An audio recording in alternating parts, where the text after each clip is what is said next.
एक कल हम लोग को सूचना मिली थी हमारी, जैसा आप लोगों को पता है कि हमारी जो आसूचना संकलन टीम है, टेक्निकल टीम है, लगातार आसूचना संकलन पे कार्रवाई करती रहती है।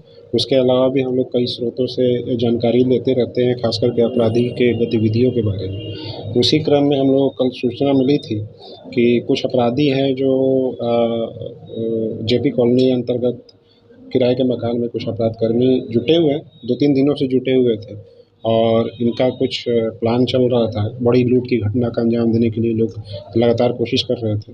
जो हम लोग को स्पेसिफिक इन्फॉर्मेशन था कि ये कुछ ज्वेलरी शॉप को लूटने के लिए लगातार प्लान बना रहे हैं, रेकी कर रहे हैं। उसी सूचना के आधार पे हमने एसडीपीओ सदर के नेतृत्व में एक टीम बनाई थी, जिसमें कि एसएचओ नगर, एसएचओ पंडौल और एसएचओ भैरव स्थान को हम लोगों ने रखा था। इसके अलावा अन्य पदाधिकारी जैसे मनोज कुमार नगर थाना से, शत्रुघ्न कुमार नगर थाना से, राजा बाबू राय नगर थाना से, लक्ष्मी कुमारी नगर थाना से, रानी कुमारी नगर थाना से और उपेंद्र कुमार सिंह। उसके अलावा हमारी टेक्निकल टीमें और पैंथर मोबाइल की टीमें, ये सारी टीमें को लेकर के एक टीम बनाई गई थी और जो सूचना थी वहाँ पे छापेमारी की गई, जहाँ से 4 लोगों को गिरफ्तार किया गया।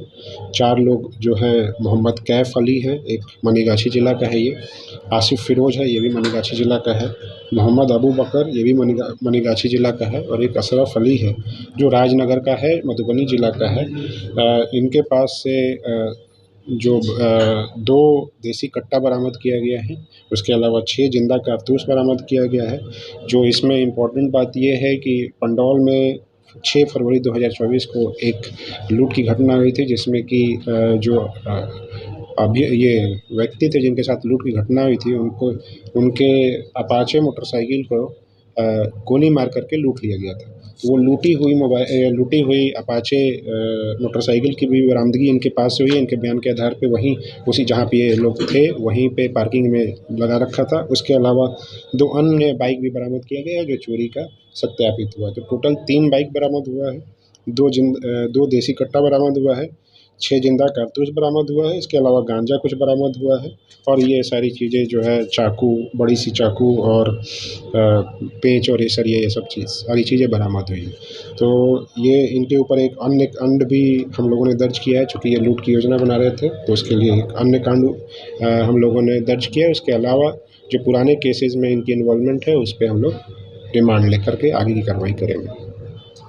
सर, जिनके मकान में रह रहे थे क्या हुआ, आइडेंटिटी करके रखे हुए थे? ये सारी चीज़ों पे हम लोग इन्वेस्टिगेशन कर रहे हैं। उसमें भी अगर उन्होंने नहीं किया होगा ये सब सारी चीज़ों पे, तो हम लोग उन पे भी कार्रवाई करेंगे। मधुबनी पुलिस को बड़ी कामयाबी मिली है, लगातार 3 आचार संहिता में बड़ी कार्रवाई हो रही है सर। क्या अपराधी इससे थोड़े से डरेंगे? हमारी हमेशा से कोशिश यही रहती है कि जो अपराधी हैं वो उनको हमेशा वो मधुबनी ज़िला में क्राइम करने में सफल ना हो पाए, विफल करें। हम लोग इस चीज़ पर हम लोग लगातार कार्रवाई करते रहते हैं और अगर हो जाता है तो उसको जल्दी से जल्दी उद्भेदन करके और जो अपराधी हैं उनको जेल भेजा जाए। ये हम लोग की लगातार कोशिश रहती है। इलेक्शन के टाइम में हम लोग ने सभी अपने जितने भी आसूचना तंत्र है उसको और काफ़ी सक्रिय किया है और टेक्निकल टीम भी है वो लगातार इसमें एक्टिव है और कोशिश यही है कि अपराध होने से पहले ही हम लोग उसको रोक सकें। Okay, thank you.